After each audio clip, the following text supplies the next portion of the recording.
Hi, I'm Lori. And I'm Kevin, and this is No Longer Ashamed. We are survivors of childhood sexual abuse. And we're here to share with you that if you're a survivor, you don't have to be alone. Our logo is a salamander, and the reason is a fire salamander can survive a fire, and you have survived a fire.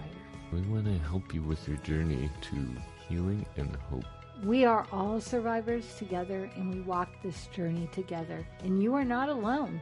By telling our stories, we are hoping that you will have the courage to share your stories as well and find your voice. Because stories are so important, and for so long I know that I wouldn't tell my story, but when I finally shared my story, that's when I got my freedom. And this is our journey and your journey to healing and hope. So come with us. Well, what I've been reading lately, so Charnel found this book online. I forget how, but she's been, she goes onto all kinds of sites. It's called Transcending Trauma, Healing Complex PTSD with Internal Family Systems Therapy. So it's the IFS that people have been talking about. And this is a book for therapists. So it's actually kind of fascinating to read it from the other side, from the therapist's point of view and addressing PTSD or complex PTSD and how to deal with it. And I'm interested in actually maybe finding a therapist that does IFS because I think that's similar. I mean, I think I went through a process that was similar to the IFS, but I think it would have been more effective way of doing it is the new IFS way. But one of the things I read in the book that caught my interest was this, just a part of a chapter that was labeled What's Important for Healing. And when I saw that heading, I thought about it for a while because, we talk about how healing is so important and why it's so important. But what is important for healing, as in what's important to get to the place of healing, had me thinking about for a while. And then I read the it's just not even a whole page long. It's just a couple of paragraphs. But do you want to read it? Do you want to just read it? The thing that really caught my attention, so I'll just read it. And it's talking about all the different models of methods, IFS, EMDR, SP, and so on. And so the author is Frank G. Anderson. So he says, putting each model aside for a moment, I've spent a good deal of time thinking about the key elements or necessary components for healing trauma. Why are some clients able to accomplish this goal with relative ease while others take decades to let go of their burdens? How much of this is about their inherent capacity versus the severity of the trauma they've endured? What are the essential elements required for permanent healing to occur? One thing I've consistently observed in most, if not all, effective trauma treatments is separation. In other words, being with, not within, one's experience appears to be a key component to healing. I often say and clinically observe that nothing therapeutic happens in reenactment. Neuroplasticity holds that every time a network fires, it strengthens and grows. Therefore, reliving or reenacting the dysregulated neural networks of trauma reinforces them. Mindful separation, on the other hand, can support the necessary distance, perspective, and environment for healing to occur. IFS, EMDR, SC, and SP all have a be with component built into their models. For example, EMDR incorporates the phrase, sit on the bus and watch the trauma go by. SP instructs clients to drop the content of the story and notice their physical sensations. IFS encourages parts to step back, relax, and allow separation from the self. We know that the therapeutic relationship and quality of the connection between the therapist and the client are extremely important. Creating the necessary level of comfort allows the wounded parts to safely expose their vulnerability in the service of recovering from the trauma. And what really caught me was when he said being with, not within one's experience appears to be a key component to healing, because I totally get that. I mean, that's what I think I recognize happened to me was when I was able to be with the trauma but not within it was when the healing started. happen. And now they have all these techniques for doing that, the EMDR and the SE and the SP and IFS. And I'm very encouraged by that because I did it just through talk therapy and group therapy and so on. But it was a way of getting to those parts that were hurt, recognizing them, acknowledging them, and working with them, but not being in the trauma. And so I think that was a really important recognition on my part to see that and see how the new therapies work. I'm trying to process it. So can I just ask you some questions? Yeah. I've been doing upholstery today and my brain is, it's like, does this go this way or that? Trying to figure out just the mathematics. So my brain's a little, so for a second, what you were reading, it sounded to me like, I don't think I understood it right, but it was almost like dissociation. But that's not what you're saying. It sounds like dissociation, but it's more of, like with the EMDR, the trauma's there, but you're not in the trauma. So like talk therapy, you're talking about what happened, but with EMDR, you're not in it, but you're processing it. Kind of from a distance almost. Yeah. Okay. And I think when he talks about how nothing therapeutic happens in reenactment, and I kind of get that. I know telling your story is important, but I think part of that is just getting to the point where you're recognizing that you're putting it in a place rather than having it just inside you. And I think that's part of what this is talking about is acknowledging it, recognizing it, putting it in a place, and recognizing the parts of you that were hurt and trying to support those parts and give them a way of healing. In other words, taking care of them. And I think that's because I kind of get that whole thing about how reenacting it just reinforces it, because I think that's what happened to me a lot with when I was having night terrors and flashbacks and so forth. It basically reinforced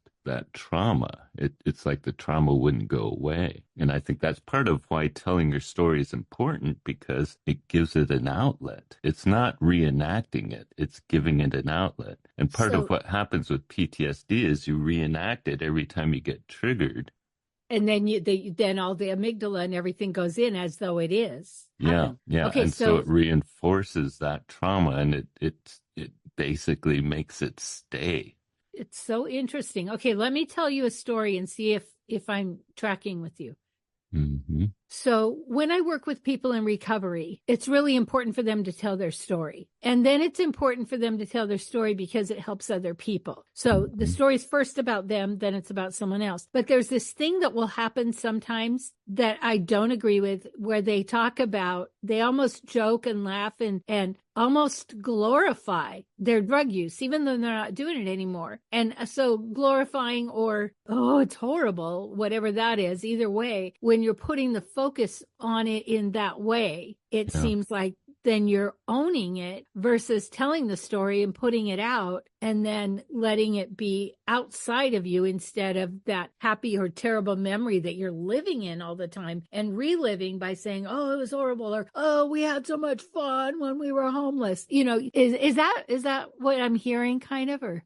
Yeah, I think I'm not exactly sure because I'm not You're not a counselor. Familiar. Yeah, I'm not a counselor. No, but I like it, but it sounds enticing. And I know that with EMDR, what you do is, so you get triggered. So you do a cycle, but the cycle isn't about the memory. Mm-hmm. The cycle is about, I feel angry, I feel mad. You go through all of those, and I felt helpless. And then all of a sudden, once you get all that out, it turns into, wait, I feel empowered. That doesn't have a hold on me anymore. So they never actually say what triggered them. Yeah. Oh, my sexual abuse or whatever they say. I'm feeling angry. Like it goes to emotions and feelings. And so they talk about it in that way. They usually do it with a partner or a counselor. Sometimes if you're in a group, you each have a partner. So it feels like it's kind of talking more about what it's done and how it's made us feel than like reliving the experience. Yeah. And I think the IFS, well, they talk about, it's called the internal family structure or family systems because it's talking about, it identifies different parts of you. And there's Mhm. the part that was wounded, which is like the exile part. There's the reactive part, which is the part that reacts when it's triggered. And then there's the protector part, which is the part that just kind of maintains the day-to-day stuff and tries to deal. And then you have your true self, which is separate from these other parts that are dealing with the trauma. And what the IFS is trying to do is you learn what these parts are and you kind of resolve the conflicts with these parts and let them allow the self to come through. And I think when you talk about like the glory days of when you were doing drugs or the glory days of when you were homeless and you didn't have any rules and so forth, you're talking about some of these, either the exile parts or your protector parts or Yeah, your good point. reactive parts and Yeah. the part of you that's doing the drugs. I know that was my reactor part, and you're glorifying them. But what the IFS tries to do is work with them so they don't have to resort to doing drugs, or Hmm. basically learn how to cooperate with them and allow them to let the true self handle the day-to-day stuff. And you do that by finding out, why they're hurt or why they're, and so it's really fascinating. I've been reading, I'm about halfway through, and I might be interested in getting a therapist that does this technique just to kind of work through what's still there. But I don't think there's a lot. I think when I'm reading it, I'm thinking about all the things I went through, and it seems like I've kind of dealt with a lot of those parts. But there's still, we still get triggered and so forth. And Well, there's layers. And I mhm. think, as you know, I mean, I'm 65. This happened when I was, you know, Yeah, same as you. And so there's layers of healing. And we've even learned that from this podcast because we had done a lot of work. And then, oh, we things recognized come up. Yeah. yeah. And so I think that that's really interesting. And what it sounds like, as I want to borrow that book from you, if you can part with it when you're done, is what I'm feeling is it's part of the tools in the toolbox that help us. And I don't want to say separate, but in a way, separate from the trauma of the story. Yeah. When you were saying this part and that part, two things I thought about was the mind mapping that you talked about, Hmm. which that sounds right in line with that. Yeah. But also because we have schizophrenia in our family, I'm like in multiple personalities. But also it makes sense because trauma will trigger schizophrenia and multiple personalities. Hmm. And they don't have the tools to combine. So they have to act in different ways. And that's the disassociation. And so Yeah. it's very fascinating. I don't know what kind of counseling I had. I don't know if there was a name for it. I'm really interested in the EMDR because I've seen it work for so many people. But that's really interesting. I Well, love it and that there's so many ways, yeah, and Mike and Doug were talking about another technique that's similar to EMDR, but it's auditory. It Oh, uses sound, and they said it's a lot more effective as far as it works a lot quicker. ooh. Now, I haven't done either, so I don't know, Do you know what it's called? not offhand. Okay. That's okay. But I think Mike even practices it. I think it's something you can do without actually being a therapist. It's like Yeah. something that they train you to do, and it works like EMDR, only it's quicker, he Hmm. said. But I haven't tried either, so I don't know. Yeah. But yeah, I'm interested because when I'm reading about this, I recognize in my life that I had these various parts. They kind of name the three categories: the exiles, the reactive, and the protectors. And I recognize that in my life. And I recognize how, and at first it sounds like dissociative, you're identifying different, Okay, you good. know, Because I'm like, am I but getting this? Yeah. it's not like that. It's Mhm. just talking about, and in a way, it almost is when we always talked about taking care of the inner child. Mhm. Well, the inner child is that little exile, the part that got hurt and is exiled. That's the one of the big parts that needs to be connected to. So Mhm. it kind of reminds me of the ways we were talking about it years and years ago. They're starting to sort it into this one thing, rather than all these different things that Hmm. different ways they talked about. Now it's kind of a system, and I'm pretty excited about it. Yeah, it would be so great if you could do that. And then you could tell us how it works, because Yeah, I'm interested. I still feel that little exile inside at times, the inner child, the poor kid that was left behind. I still feel that reactive part that just wants to escape by doing drugs or alcohol. I still have those parts. They're there. They're not as predominant. I think I've come to terms with a lot of them, and that's one of the things it talks about is those parts remain, they stay a part of you, but you just come to terms with them and they aren't taking over. Mm. So, but I think one of the key parts of this was when it said being with the trauma, but not within. And that just rang so true to me. And it just putting it so succinctly and so clearly, I really want to emphasize that's, I think, how we get to healing is being able to be with the trauma we had, but not necessarily within. Not so recognizing it, but I think that's one of the reasons I always say this doesn't identify me. This isn't, I recognize that I had trauma in my life, but I'm not defined by it. And Mm. that's because I'm not within it anymore. So it really kind of wish this was around when I was going through therapy, because it Yeah. makes a lot of sense. And I think it would have streamlined my therapy a lot. But so if you've had IFS, or if you've had EMDR, or if you remember or recognize what the auditory version of EMDR is, let us know what you think of it. How it worked for you, because we haven't tried it yet. And we want to know how it works for others, and if you recommend it, if you liked it, if it made a difference for you.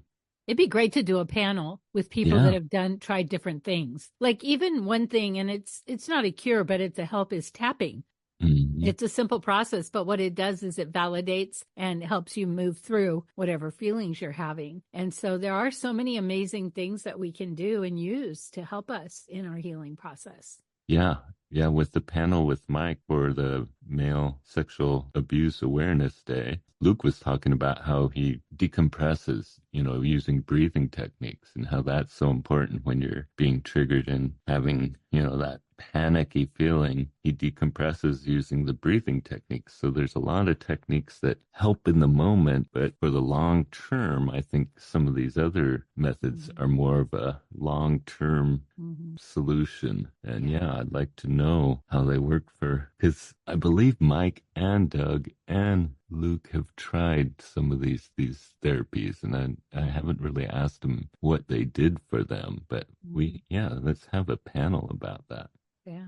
Well, this has been such a great conversation, and thanks for answering my questions, because it is funny when I first hear something, it's like there's part of me that, and this might be the in charge little girl, It's like, Yeah. yeah, I know. And then I'm like, wait a minute, I don't know. I haven't heard of this before. And when it sounded like disassociation, what was going on in my head was it's kind of like we try not to disassociate, but also there is something nice about it that we get that distance. So it's like rather than pulling it all the way in, it's keeping the distance, it's recognizing it and looking at it, but not pulling it in and being it anymore. It doesn't define us. It isn't who we are. Yeah. And I think part of what this therapy does is it acknowledges those parts, and you recognize them, and you acknowledge why they're there, what their purpose is, and you try to give them a different purpose. Mm-hmm. Because especially if their purpose was to protect you during trauma, if you're not experiencing that trauma anymore,